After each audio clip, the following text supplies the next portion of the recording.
নমস্কার বন্ধুরা, আমি সম্পাস কিচেনে আপনাদের অনেক অনেক স্বাগত। প্রতিবারের মতন আবারও নিয়ে চলে এসেছি আর একটা রেসিপি, সেটা হচ্ছে কাঁচা আলুর নিরামিষ মোগলাই পরোটা। এটা আমি কিভাবে তৈরি করি সেটাই আজকে আপনাদের সঙ্গে শেয়ার করব। চলুন তাহলে দেখে নিই আমি এই রেসিপি কিভাবে তৈরি করছি।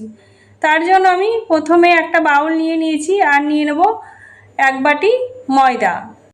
এবার ময়দার উপরে আমি দিয়ে দেবো 2 চামচ রিফাইন তেল, আর দিয়ে দেবো স্বাদ অনুসারে নুন, আর আমি দিয়ে দেবো পরিমাণ মতন জল।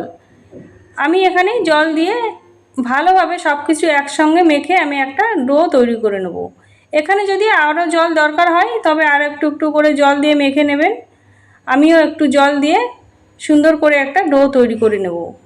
আমি এখানে একটু শক্ত রেখে ডোটা তৈরি করেছি। এবার ঢাকা চাপা দিয়ে 10 মিনিটের জন্য রেখে দেব। আর এদিকে আমি 2টো কাঁচা আলু ভালো করে ছাড়িয়ে নিয়েছি। এবার গ্রেটের সাহায্যে আমি গ্রেট করে নেব। সুন্দর করে গ্রেট করে নিতে হবে। এইভাবে করে গ্রেট করে ফিরে আসছি। দেখুন আমি গ্রেট করে নিয়েছি। এবার 3 থেকে 4 বার জল পাল্টে পাল্টে ভালোভাবে আলুটাকে ধুয়ে নিতে হবে।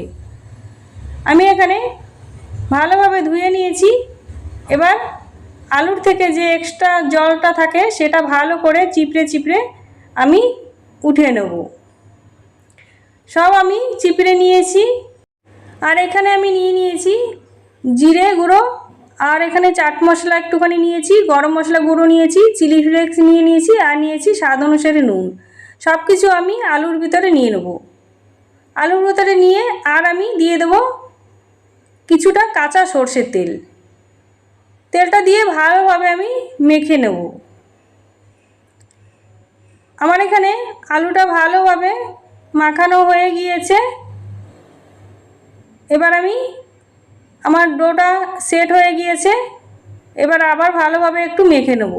মেখে নিয়ে ওইখান থেকে আমি ছোট ছোট আকারে করে লেচি কেটে নেব।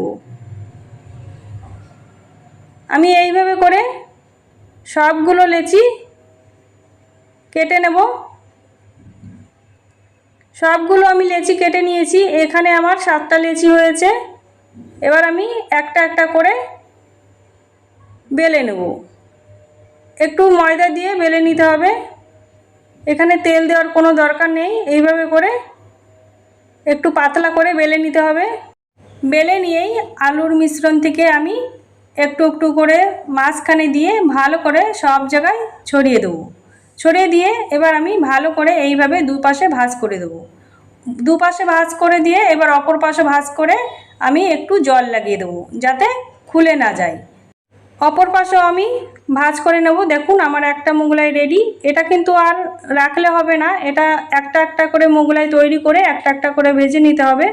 আমি আগে থেকেই কড়াইতে রিফাইন তেল গরম হতে বসিয়ে দিয়েছিলাম। এবার মোগলাই পরোটাটা দিয়ে দেবো। দিয়ে আমি উপর দিয়ে তেল ছড়িয়ে দেবো যাতে সব দিকটাই সমানভাবে ভাজা হয়ে যায়। উল্টে পাল্টে মিডিয়াম টু লো আঁচে রেখে একটু সময় ধরে মোগলাই পরোটাটা ভেজে নিতে হবে। আমার এখানে ভাজা হয়ে গিয়েছে। এবার আমি তুলে নেব। তুলে নিয়েই একইভাবে আমি আরও একটা রুটির মতন বেলে নিয়েছি। বেলা হয়ে গেলে এবার আলুর মিশ্রণটা দিয়ে দেবো। আলুর মিশ্রণটা দেওয়া হয়ে গেলে দু সাইডে একটু ভাঁজ করে নেব। অপর পাশ আমি ভাঁজ করে নেব। এবার একটু জল লাগিয়ে দেব যাতে খুলে না যায়। এবার আমি ভালো করে মুখটা বন্ধ করে দেবো। ব্যাস আমার একদম রেডি মোগলাই পরোটা। এবার আমি একইভাবে সবগুলো ভেজে নেব। আমার তৈরি হয়ে গেছে নিরামিষ মোগলাই পরোটা। একবার হলে বন্ধুরা বাড়িতে এইভাবে নিরামিষ দিনে নিরামিষ মোগলাই পরোটা বানিয়ে খাবেন। আশা করি ছোট থেকে বড় সবাই খুব পছন্দ করবে। দেখুন বন্ধুরা, একটা কেটে দেখিয়ে দিচ্ছি কতটা সুন্দর হয়েছে। ভিতরটাও কত সুন্দর ফুলেছে। আমার এই ছোট্ট রেসিপি যদি আপনাদের ভালো লেগে থাকে একটা লাইক করবেন, আর নতুন বন্ধু হয়ে থাকলে চ্যানেলটিকে সাবস্ক্রাইব করে আমার পাশে থাকবেন। আজকে তাহলে এই পর্যন্ত। সবাই ভালো থাকবেন, সুস্থ থাকবেন।